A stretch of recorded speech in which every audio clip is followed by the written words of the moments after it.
Hey guys, Treasure from CG Pocket here. How's it going? So you're trying to learn sculpting in Blender. Awesome! But first, you need to learn the interface here in the Sculpting tab, as well as what you need to get started with your sculpts. So let's get started. These are the different brushes that you'll be using on your model. And on the other side here, we have our brush settings. It's here where we can customize our brushes for our specific needs on our sculpt, including brush size, its strength, which is what we'll call opacity in the sculpt tab, as well as other important features that we'll discuss in a moment, such as your subtract and your add, your normal radius, hardness, auto smooth, etc. If you're unfamiliar with opacity, just think of it like how much of an effect your brush will have on the mesh. Also, you'll likely want to use a digital tablet for your sculpting. I'll leave a couple of the more affordable choices in the description, but I recommend watching Brad Coble on YouTube for his tablet reviews. There's a wealth of information there if you want to delve into the ins and outs for your use cases. However, for now, if you don't already have a digital tablet, any would be better than none. So I've included a short list for you in the description, as well as Brad's YouTube channel. Now you kind of have a rough idea of the basic interface, and we're going to go into more detail in later videos. For now, let's just get started looking through the different brushes, what they do and what they can be used for.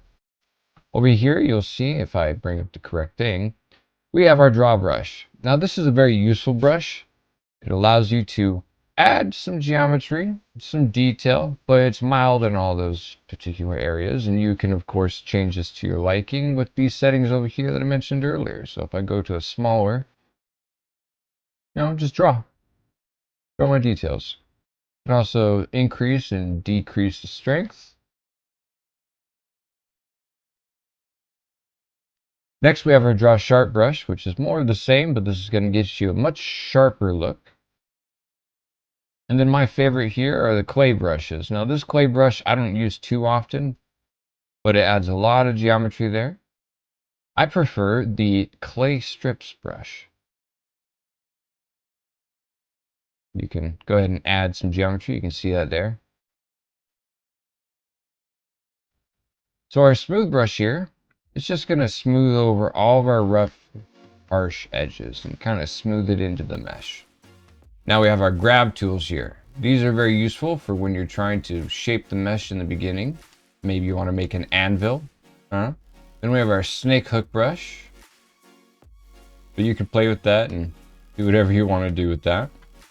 The elastic deform is kind of more the same, but as you can see, it's moving my whole thing here. Very useful for when you need to do shape tools for your animations. Now you can go ahead and go onto the wiki for the documentation, and you can read up into all these brushes and see what exactly there is and how you'd like to implement it into your own sculpts. At this point, we have a rough understanding of the brushes that we can use for our sculpt, but how do we get started? Well, if you've already brought the default cube in and tried to sculpt on it, you'll have noticed that you're not really getting anywhere. Unlike the modeling tab, where we can just manipulate the primitive shapes any way that we want, sculpting requires that we have a mesh that is primed.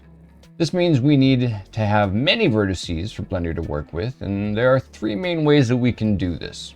First, we can use a subdivision surface modifier and adjust our subdivide levels at our leisure, which is useful for making sure we don't overload Blender with too many vertices and slow our viewport down to a snail's pace.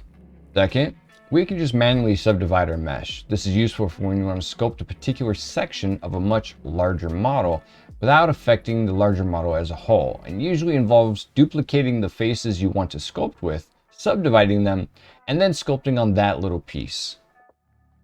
Third, and the one that I personally use more often than not, is the remesh option. Now there are two ways to use the remesh option. The first is to use the remesh modifier in the modeling tab here, which is my preferred way of using this, as it allows me to see what my mesh is doing while I make small changes to the modifier. Here, the remesh option is always available, but doesn't allow you the same kind of control as using the modifier option, but it's there if you need it. Now, there's also Dynotopo. This is a more specialized tool that allows you to include vertices where you want and only where you want, instead of remeshing the entire mesh. And it's useful for when you're several hours into a sculpt and can't do an entire remesh without ruining the details you painstakingly worked on up until that point. This will allow you to adjust the levels of detail, and it will generate new vertices and faces specific to the part that you're working on. and will reduce performance log, allowing you to continue working on your sculpt without crashing Blender. And we'll discuss Dynatopal more later on. So let's get started priming our mesh. For me, I'm going to bring in the cube and use the remesh modifier like I said, and adjust it until I get something I like.